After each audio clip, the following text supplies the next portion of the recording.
Olá, professor, tudo bem? Sou o professor Hudson Lima, vou fazer minha autodescrição. Eu sou um homem branco, cabelo grisalhos, estou usando uma camisa social cinza, tenho barba curta e estou usando um relógio clássico da cor preta.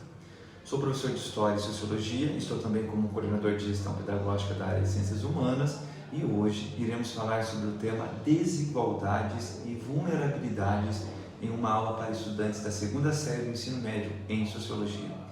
E para trabalhar esse tema, usaremos como ferramenta de estudo o mito da democracia racial e dos vários tipos de racismo, que será nosso objeto de conhecimento.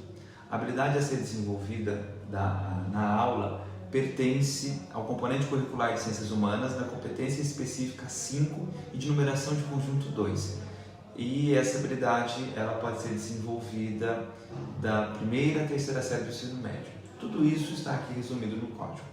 Mas para ser mais específico, a habilidade é de analisar as situações da vida cotidiana, estilos de vida, valores, condutas, etc., desnaturalizando e problematizando formas de desigualdade, preconceito, intolerância e discriminação e identificar as ações que promovam os direitos humanos, a solidariedade e o respeito às diferenças e às liberdades individuais. Tratarei aqui de explicar de forma sucinta, devido ao tempo, de como planejar essa aula e de como aplicá-la. Primeiramente, você, professor, deve planejar sua aula e lembrando que você não deve confundir divisões teóricas dessa aula, ou seja, objetos de conhecimento, tema, habilidades, objetivo, metodologias, e que fique claro que nosso objetivo sempre será o de buscar desenvolver a habilidade. Gosto sempre de frisar isso, professor, que o conteúdo de uma aula o estudante pode adquirir nas redes sociais assistindo um vídeo, e não necessariamente na aula. Portanto, a aula fica sendo o momento de desenvolver habilidades. E no momento de planejamento da aula, você, professor, deve pensar em uma metodologia que gere o diálogo entre tema, objeto de conhecimento e habilidade. Lembrando que a avaliação dar-se-á no processo. Em minhas formações de ATPCA, gosto de ressaltar com meus professores a importância de conhecer e trabalhar metodologias ativas. Talvez você já tenha ouvido falar, mas não sei se você realmente entende o que é uma metodologia ativa. É muito simples, professor.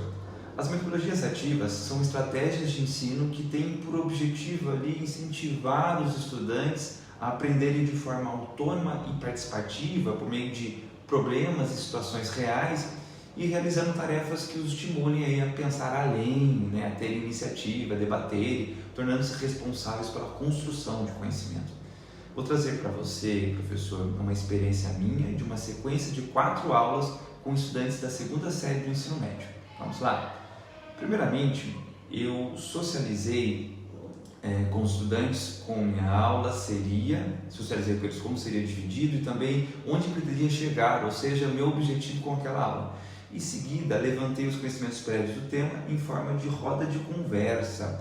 Professor, eu considero a roda de conversa uma das estratégias mais eficientes em uma aula, pois facilita o desenvolvimento da oralidade do estudante, do pensamento em grupo, da reflexão, além de ser uma forma do professor desenvolver inúmeros questionamentos. Essa etapa durou ali aproximadamente uns 10 minutos. Feito isso, eu dei início ao estudo do objeto de conhecimento, mito da democracia racial, dos vários tipos de racismo, e utilizei 2 metodologias, a da aula expositiva dialogada e a disputa argumentativa, ou seja, o debate. Na aula expositiva dialogada, conversamos sobre os 2 livros que provavelmente você tem aí na sala de leitura da sua escola, que é o Casagrande Senzala, do Gilberto Freire, e O Negro no Mundo dos Brancos, do Florestan Fernandes. Eu consegui fazer o estudante entender que o sociólogo Gilberto Freire ele foi um dos primeiros a acolher a ideia de convivência harmoniosa entre portugueses, índios e negros escravizados no seu livro, claro. E que Florestan Fernandes, em seu livro, ele afirma o oposto disso. Basicamente foi mais uma contextualização buscando despertar a curiosidade sobre se existe ou não a democracia racial. Levei aproximadamente ali 30 minutos, terminando assim, portanto, uma aula de 45 minutos. Já na segunda aula, o foco foi a metodologia ativa, disputa argumentativa. Antes, eu frisei com eles a importância do debate para o melhor funcionamento das relações sociais em uma sociedade. Eu realizei ali um sorteio e dividi a sala entre proposição e oposição em relação ao mito da democracia racial. Com a sala dividida, eu mediei os estudos ali dos 2 livros, através de capítulos e trechos específicos para que eles pudessem reunir argumentos para a defesa desses argumentos no debate. Levei aproximadamente mais 45 minutos, finalizando aí 2 aulas. Na semana seguinte, após o estudo dos argumentos, eu organizei a sala para a defesa dos argumentos, expliquei as regras, abri a disputa argumentativa e é importante frisar aqui, professor, que durante todo o processo devemos nos tornar meros mediadores no processo de ensino em sala. É o estudante que deve ser o protagonista, que são as imagens deles. Após essa disputa argumentativa, fizemos uma roda de conversa para socialização e fechamento do tema da aula, encerrando assim o que planejei em 4 aulas.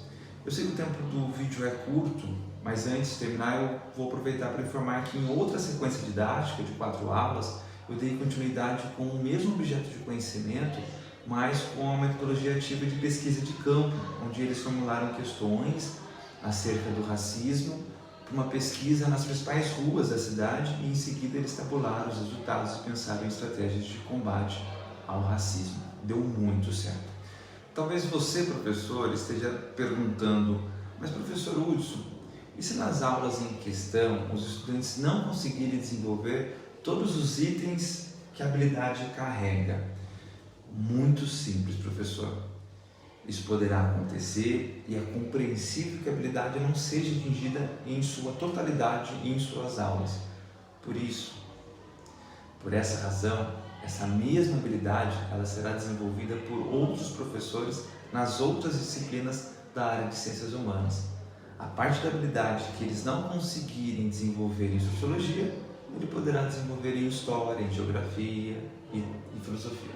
Se mesmo assim ainda tiver estudantes com fragilidades na habilidade em questão, lembre-se que a habilidade poderá ser trabalhada da primeira série à 3ª série do ensino médio.